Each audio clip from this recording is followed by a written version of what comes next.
Welcome to the Deep Dive into Agile Marketing podcast with your host, John Cass. Together, we'll take a closer look at the ins and outs of marketing through an agile lens. You'll learn from interviews with top agile thought leaders and practitioners and gain fresh new insights for your journey. Let's get ready to dive in.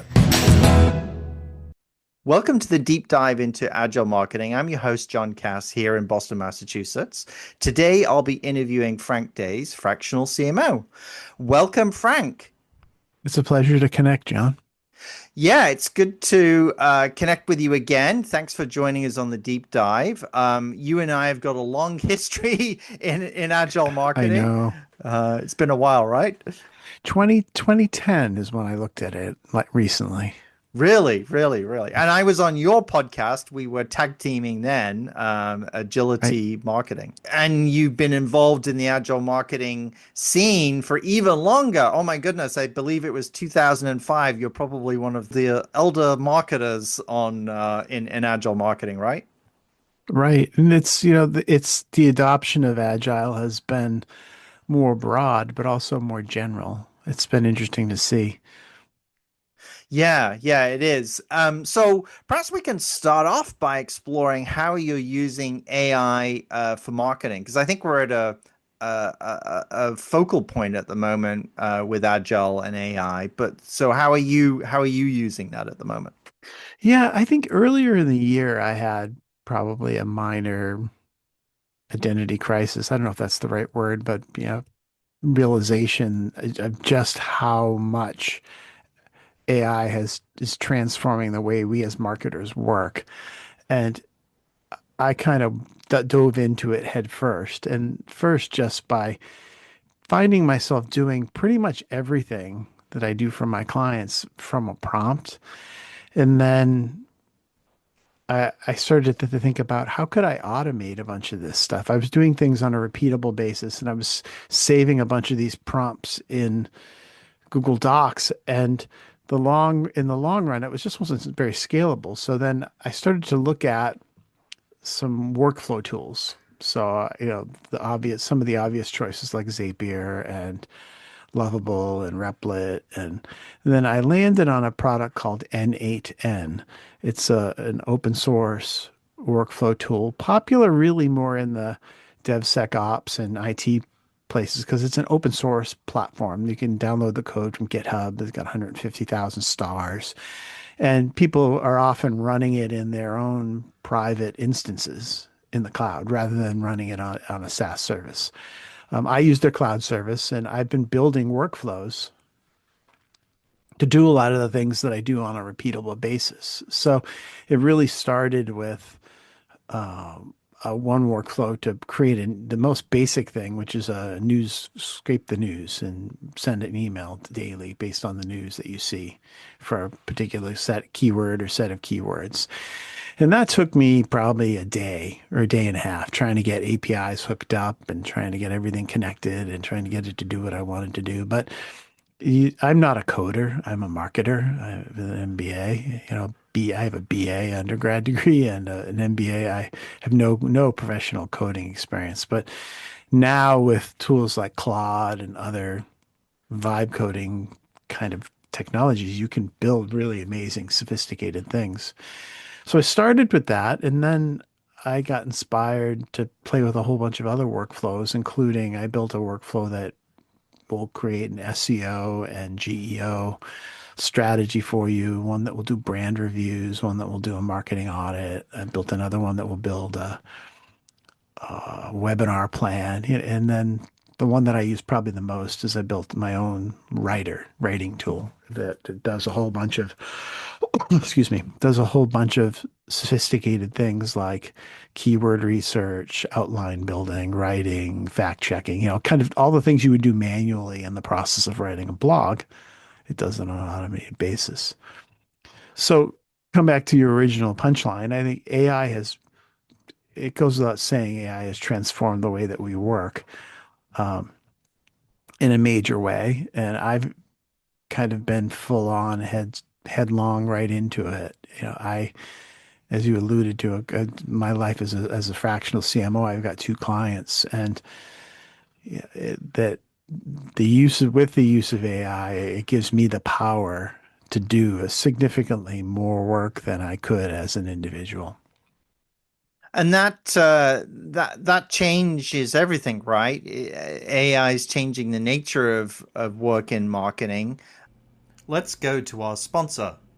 Hey marketers, Deborah Eckerling here. And I'm Keith Smith, and we host the MPN Meta Marketing Show, which is not just another marketing podcast, but the marketing podcast about all the other marketing podcasts. Podcasts are booming, right? We love them, and people actually listen. They don't scroll, they don't swipe, well, except maybe during the ad breaks. But here's the secret. With the Marketing Podcast Network, your ads don't make people hit skip. We put your brand on shows that people actually want to hear. That's right. We match your message with podcasts that make marketing nerds like us perk up and take notes, or at least nod knowingly, pretending they understand. And don't worry, because we'll deliver your ad naturally. People might even think that we love your brand personally, which of course we totally do, unless it's a veggie smoothie, then maybe not. If you want your brand heard without making listeners roll their eyes, head to marketingpodcasts.net and catch marketing fans at work, rest, and play. Seriously, your audience is already listening.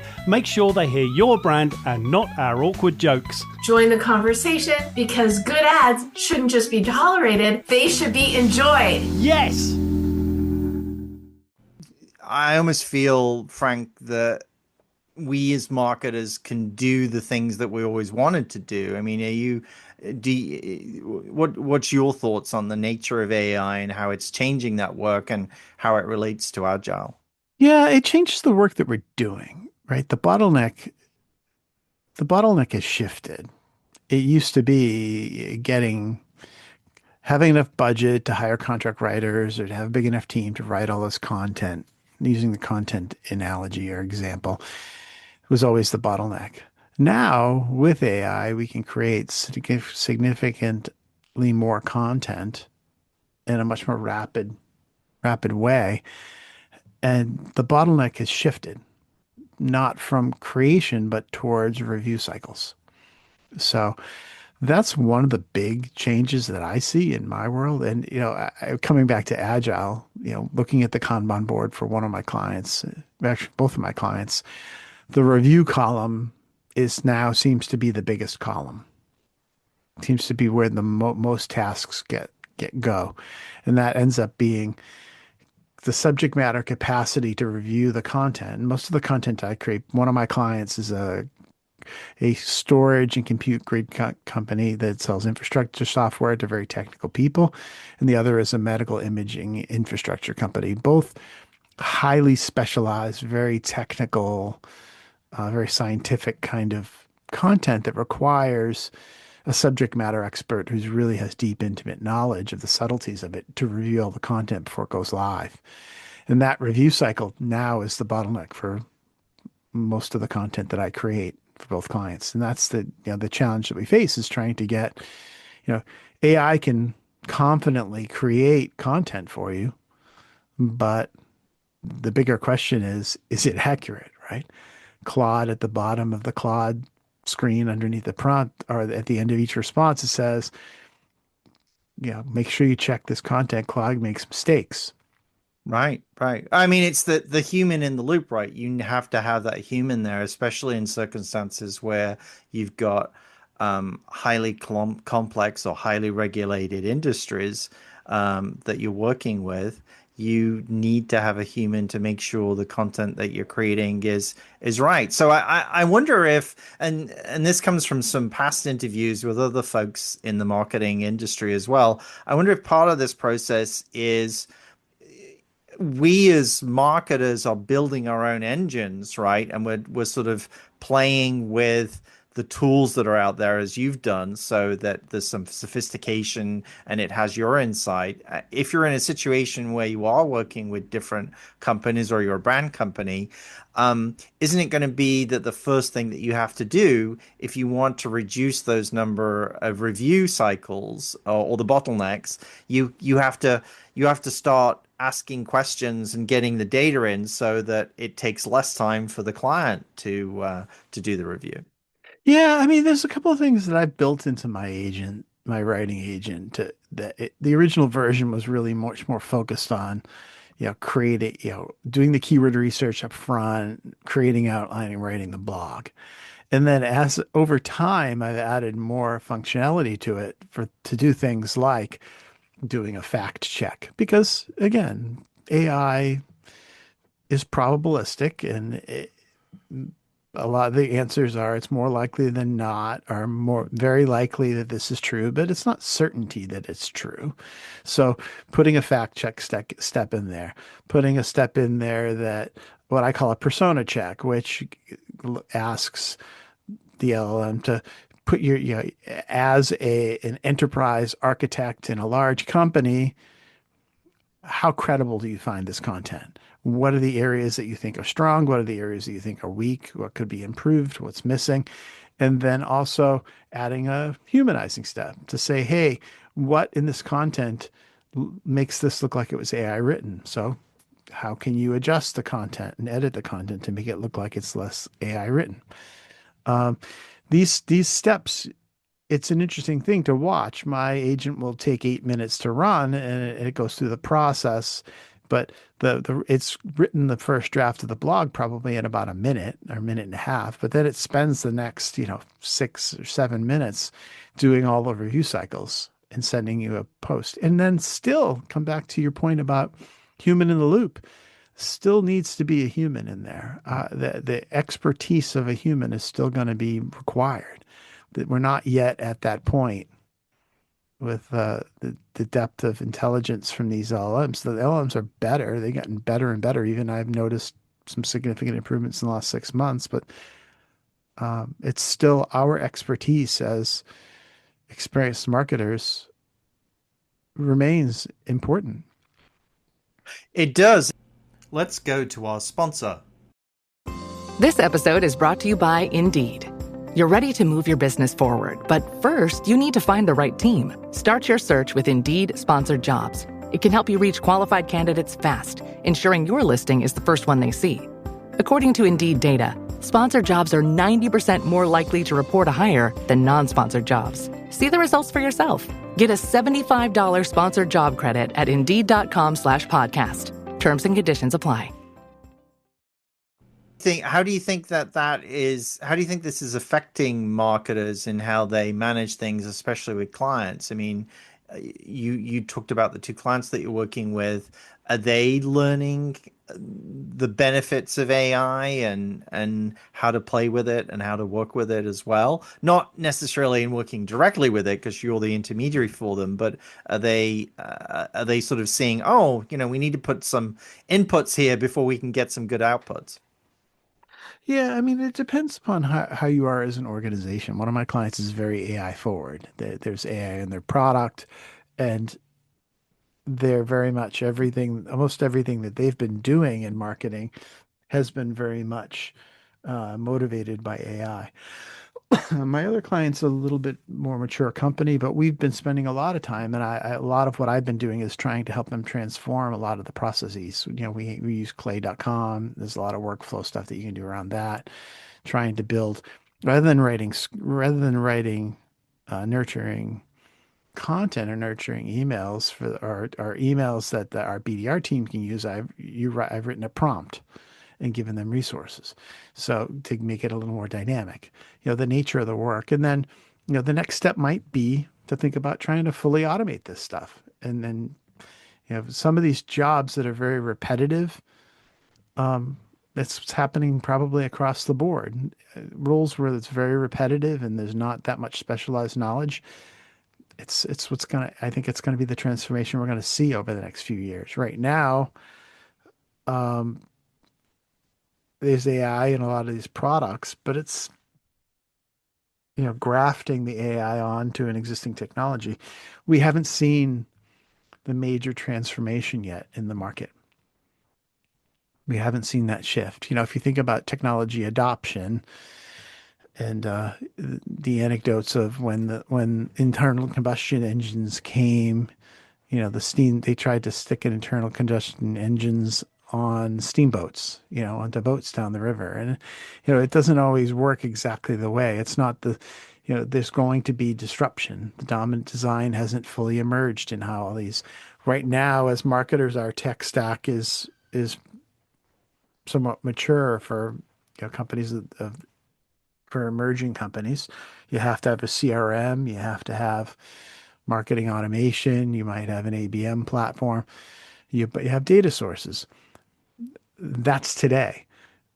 Who knows what's going to happen in 3 to 5 years? We may not have any of those SaaS platforms anymore. We might just have a set of agents, autonomous agents that we connect up and integrate.